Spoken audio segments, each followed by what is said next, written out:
నరేంద్ర మోదీ గారు ఇప్పుడు విదేశాల్లో పర్యటిస్తున్నారు కదా. మొన్న నార్వేలో పర్యటించారు. అప్పుడు ఒక జర్నలిస్ట్ అడిగినటువంటి ప్రశ్నలకి మన విదేశాంగ శాఖ అయితే గట్టిగానే సమాధానాలు చెప్పింది. అక్కడ హెలీ లింగ్ అనే ఒక జర్నలిస్ట్ అడిగింది. నిన్న ఒక వీడియో కూడా చేశాం మనం, చాలా మంది చేశారు దీని గురించి. ఆవిడ భారతదేశాన్ని ఎందుకు నమ్మాలి, భారతదేశంలో మహిళలకి స్వేచ్ఛ ఏంటి, పౌరులకి స్వేచ్ఛ ఏంటి, పత్రికా స్వేచ్ఛ ఏంటి అని అడిగితే దానికి కరెక్ట్గానే సమాధానాలు చెప్పారు. ఎవరికి ఓటు హక్కు ఇవ్వనటువంటి పరిస్థితుల్లో, అంటే చాలా దేశాల కంటే భారతదేశమే మహిళలకి మొదట ఓటు హక్కు ఇచ్చింది. అంటే మొదట అంటే చాలా దేశాల కంటే ముందుగానే మేమే ఓటు హక్కు ఇచ్చాం మహిళలకి. సమానత్వంలో భిన్నత్వంలో ఏకత్వం మా దేశం ఉంది. అనేక కులాలు మతాలు కలిసి స్వేచ్ఛగా జీవిస్తున్నటువంటి దేశం భారతదేశం అని మన విదేశాంగ శాఖ చెప్పింది. మన రాజ్యాంగం గురించి కూడా చెప్పింది. మళ్ళీ నిన్న నరేంద్ర మోదీ గారు నార్వే ప్రధాని కలిసి ఒక సమావేశంలో పాల్గొంటే అక్కడ కూడా ఈవిడొచ్చింది. అయితే ఈ జర్నలిస్ట్కి ఏ విధంగా ఆటంకం కలగకుండా అన్ని జాగ్రత్తగా చూసుకున్నారు. ఈవిడికనే కాదు, ఎవరికి ఏ ఆటంకం కలగలేదు. ఎలాంటి ప్రశ్నలు వేసినా వాళ్ళకైతే స్వేచ్ఛ ఇచ్చారు.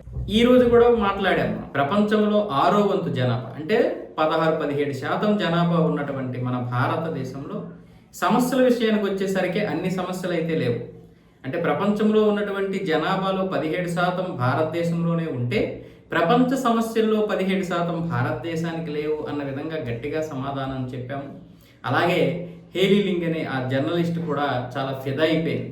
నేను ఇటువంటి సమస్యలు వస్తాయని నేను అనుకోవడం లేదు, నాకు ఇక్కడ అంతా మంచిగానే అనిపించింది అని ఆవిడైతే బాగా నవ్వుతూ ఉంది.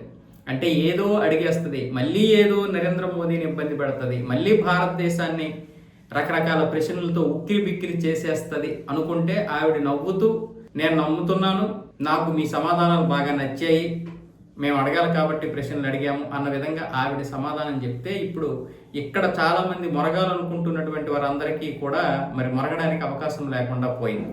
చాలామంది ఎదురు చూశారు, ఆవిడ ఏ ప్రశ్న అడుగుతుందా, మన విదేశాంగ శాఖ తప్పించుకుంటుందా, లేకపోతే సమాధానం చెప్పలేక తెల్లముఖం వేసుకొని చూస్తుందా. అప్పుడు మనందరం కూడా కుహనా మేధావులం కాబట్టి మనందరము ఈ ఫేక్ మేధావితనంతో ప్రపంచం ముందు దేశం పరువు పోగొట్టినటువంటి నరేంద్ర మోదీ అని చెప్దామని చాలామంది కాసు కూర్చున్నారు. కానీ వాళ్ళందరి కళ్ళల్లో కారం కొట్టింది ఈ యొక్క జర్నలిస్టు.